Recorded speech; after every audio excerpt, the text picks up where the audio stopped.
Meditation, yeah. Yes, I mean that's It huge. works. It's been a lifesaver for me. Oh, I do it, and I do it whenever I get like spare time. I was at the doctor's office this morning, and I knew it was going to be 20 minutes, so I just sat there with my eyes closed for 20 minutes, and I meditated. When I was growing up, there was this statement, I think it was Pascal, he said, all of man's problems arise because he cannot sit by himself in a room for 30 minutes alone. And it's very true. I always needed to be stimulated. And when the iPhone came along, boredom was dead. I would never be bored again. Even if I'm standing in line, I'm on my iPhone. And I thought it was great. And when I was a kid, I used to try and overclock my brain, be like, how many thoughts can I think at once? The answer is only one. But I would try to think multiple thoughts at once. And I was proud of that. I was proud that my brain was always running. This engine was always moving. And it's a disease. It's actually the road to misery. And now that I'm older, I realize you actually want to, again, rest your mind. You want to learn how to settle into your mind. And now I look forward to solitary confinement. You leave me alone for a day, it'll be like the happiest day I've had in a while. And that is a superpower that I think everybody can attain. The superpower of learning to be alone and enjoying it. Yeah. Yeah.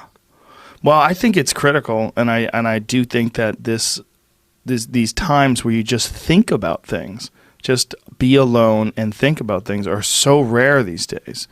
And I think during those rare times is when you really get to understand what you actually believe or don't believe. Yeah, it's funny. When I first started meditating, it was really hard, right? Because I think a lot of people who listen to this broadcast, they've heard of meditation that has a good rep. So everybody tries it. They struggle. They kind of give it up. It's one of those things that everybody says they do, but nobody actually does, right? It's like not eating sugar, right? Everyone talks about how, I don't eat sugar, but then the dessert tray rolls around and everyone's going for the cookies, right? Yep. So it's become one of those things, and in fact, it's now even become a signaling thing where it's like, oh, how much did you meditate? I meditated this much. Yep. Or, there are people now wearing headbands saying with Tweety birds that chirp, and then when they're in deep meditation, I don't know how they make it work, but they'll be like, I got a lot of chirps today. How many chirps did you get? Oh, right? God. Oh, your meditation technique is wrong. Mine is right. But really all it is the art of doing nothing. Okay. And it's important because I think when we grow up, right, there's all this stuff happening to you in your life. And some of it you're processing, some of it you're absorbing, and some of it you should probably think a little bit more about and work through, but you don't. You don't have time. So it gets buried in you. And it's all these preferences and judgments and unresolved situations and issues. And it's like your email inbox. It's just piling up, email after email after email that's not answered, going back 10, 20, 30, 40 years. And then when you sit down to meditate, those emails start coming back at you. Hey, what about this issue? What about that issue? Have you solved this? Did you think about that? You have regrets there? You have issues there? And that gets scary. People don't want to do that. So it's not working. I can't clear my mind. I better get up and not do this. But really what's happening is it's self-therapy. It's just that instead of paying a therapist to sit there and listen to you, you're listening to yourself. And you just have to sit there as those emails go through one by one. You work through each of them until you get to the magical inbox zero. And there comes a day when you sit down, you realize the only things you're thinking about are things that happened yesterday because you've processed everything else. Not necessarily even resolved it, but at least listened to yourself. And that's when meditation starts. And I think it's a very powerful thing that everybody should experience. And that's when you arrive upon the art of doing nothing. Well, I think it's even a problem that most people are getting their meditation from an app. I will not use an app. It's sneaky. I mean, Sam Harris is a very good meditation app, I should say that. But you should be able to just do it. And many people can't. It is literally the art of doing nothing. Yes. So all you need to do for meditation is just sit down, close your eyes, comfortable position. Whatever happens, happens. If you think, you think. If you don't think, you don't think. Don't put effort into it. Don't put effort against it. It's all you need. Do you concentrate on your breath, or Nothing. do you have a specific technique? Nothing.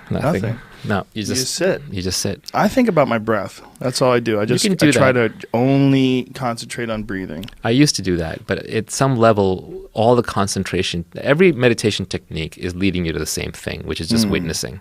Yes. And concentration is a technique to still your mind enough that you can then drop the object of concentration. So you could also just try going straight to the end game. The problem with what I'm talking about, which is not focusing on your breath, is you will have to listen to your mind for a long time. It's not going to work unless you do at least an hour a day, and preferably at least 60 days before you kind of work through a lot of issues. So it'll be hell for a while, but when you come out the other side, it's great. You get rid of the chatter. or when the chatter comes, it's in the background, it's dimmer, it's smaller, you've heard it before, you see the patterns, it's more recent, it's something you need to resolve anyway, and you will get moments of actual silence. What's your ultimate state when you meditate? Like, is there a state where you've achieved rarely, if ever, where you just you're in bliss, or you're in harmony, or you're in enlightenment? Like, what?